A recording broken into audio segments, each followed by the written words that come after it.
NASA is preparing for a journey back to the moon, and after that, we're setting our sights on Mars. To get there, we need tons of rocket power coming from our Space Launch System. When it comes to how much power this thing can push out, this thing is massive. It's going to be mesmerizing to stand next to this massive vehicle. The immensity of it, knowing that this thing is going to be propelling a rocket into space and around the moon.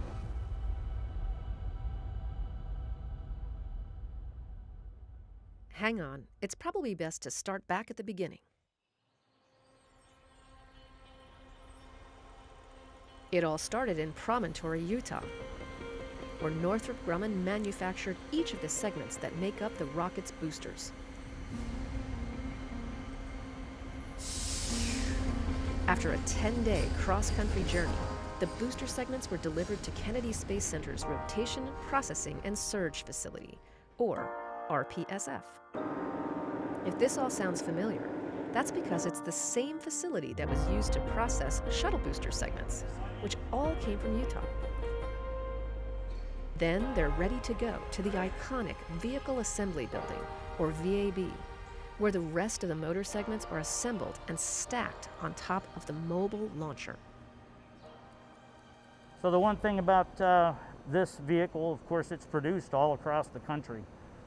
Components all come here. They may be built around the country, but they all come together right here in the Vehicle Assembly Building.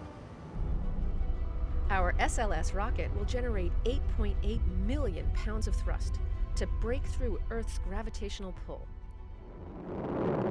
That's more power than the Space Shuttle and the Saturn V rocket used.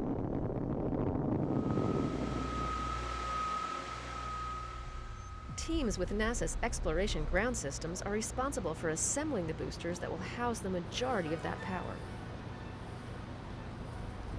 The twin solid rocket boosters, made up of 10 total motor segments, will stand nearly 17 stories when fully stacked.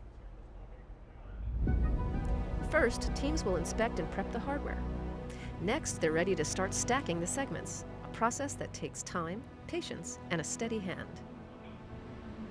Once we have everything done in High Bay 4, we pick up the segment with the 325 crane, pick it up over the 16th floor crossover to where you see it now.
Processing, and we've just been waiting a long time for this part of the vehicle to arrive so that we can get going on the next steps of our stacking operations. Standing an impressive 212 feet tall,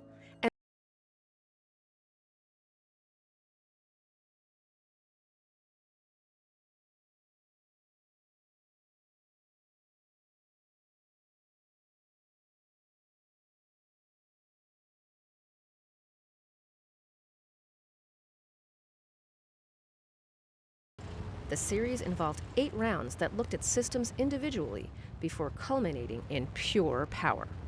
With over 700,000 gallons of propellant flowing through the core stage and its RS-25 engines firing for 8 minutes straight, the successful final test resulted in some big emotions from the team. We cried, we laughed, and we cheered because it was so emotional to see, the years of culmination coming through. And that victory did not come without overcoming a few challenges, proving why at NASA we test as frequently and as hard as we do. And we got to shut down. All personnel. So we actually did a 1-minute test on the first hot fire test. And then we learned a lot from that. We understood the vehicle more, we made a few changes, and then we got back into our second hot fire test. There was a lot of joy and workmanship and ownership of being able to work that process and be able to get it done. When we went for the second hot fire and we went for the 500 seconds, that was just pure exhilaration.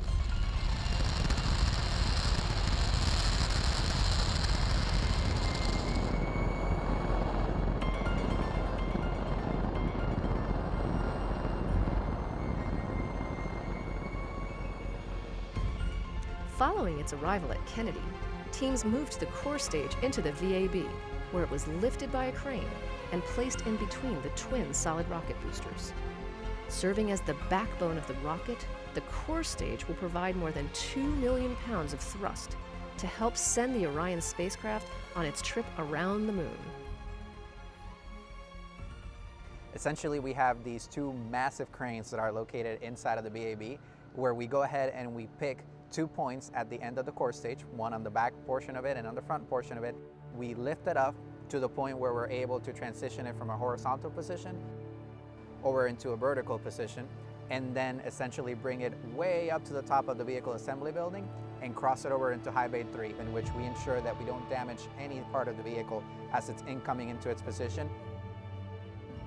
NASA's largest rocket stage, now fully integrated with the twin boosters, is ready to get Orion off the Earth. But it will take one more critical component to give the capsule that extra push it needs to journey tens of thousands of miles beyond the moon. With just a single RL-10 engine, the Interim Cryogenic Propulsion Stage, or ICPS, will provide over 20,000 pounds of thrust to send Orion on the ride of a lifetime. To connect the ICPS with the rocket stack, teams next added the launch vehicle stage adapter to the core stage, followed by the ICPS. The ICPS is the Interim Cryogenic Propulsion Stage, and essentially it's somewhat of the upper stage of the entire SLS vehicle. And what that will do is propel the Orion capsule along with its service module over to its destination, which at this point in time will be the moon. But before the spacecraft can be attached to the rocket, teams will conduct a series of tests to ensure all of SLS's components communicate properly with one another, plus the ground systems equipment, the launch control systems, and its software. Adding to the challenge, those methods for testing have changed significantly since the days of the Apollo program.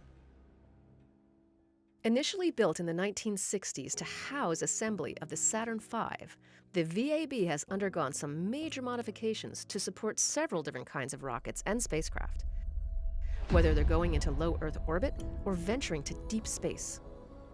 This high bay was Shuttle Heritage. Before that, it was Apollo Heritage. So there's upgrades that are still occurring today to include upgrades that will support Artemis 2 and Artemis 3.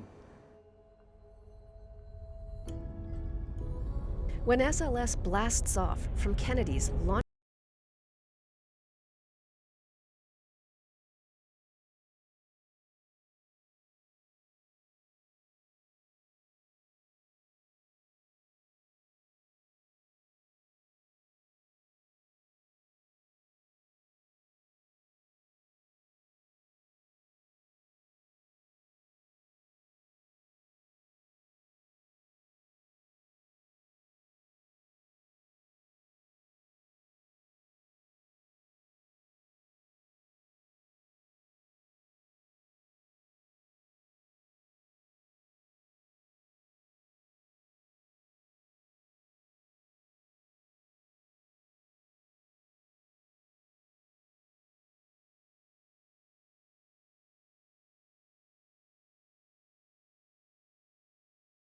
That's at the top of Orion, and it's there to protect the crew in the event of an emergency, so it's a very important system. Fully integrated with its launch abort system, the Orion spacecraft slowly makes its way to the VAB in the overnight hours. Upon its arrival, teams carefully lift and lower it onto the Orion stage adapter. With this operation, stacking the most powerful rocket the world has ever seen is complete. And what a sight to behold. We're trying to decide, what does exploration look like in the future when we retire shuttle? You know, what does our nation want to do? Where do we want to go? How do we want to explore? To see it go from those days of words and ideas in people's heads to the 3 programs we have today and the Artemis mission and all the hardware that's been produced in factories ranging from big aerospace companies to little mom and pop shops all over the country and the world, it's unbelievable, and I'm just really proud. Before SLS and Orion can launch our nation into a new era of space exploration, a series of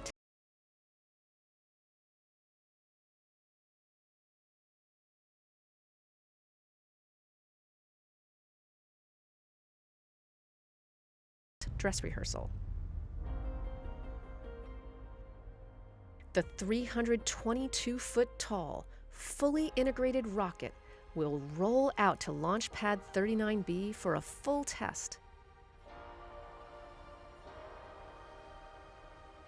allowing the launch team to run through a full launch countdown, but stopping just short of firing the engines. I think we're going to be so proud when it rolls out of the VAB. I will personally be probably crying a little bit because it's such a big event. We worked so hard to get us to the day of rolling out. I'm probably going to be bawling when we launch it. See it through my tears because it's just a culmination of so much work from everybody. We owe the advancement of science and research and technology to what we're doing here. And this is a big opportunity for us as a nation to reclaim our spot at the forefront of human space flight and exploration. Artemis is going to be a major part of history. It most definitely is going to rock the space industry when it flies. This program is going to go to the moon. It's going to go to Mars. We need that. This country needs that. This world needs that. I'm so excited. It's going to be a lot of work ahead of us, but Artemis 1 is going to surprise everybody.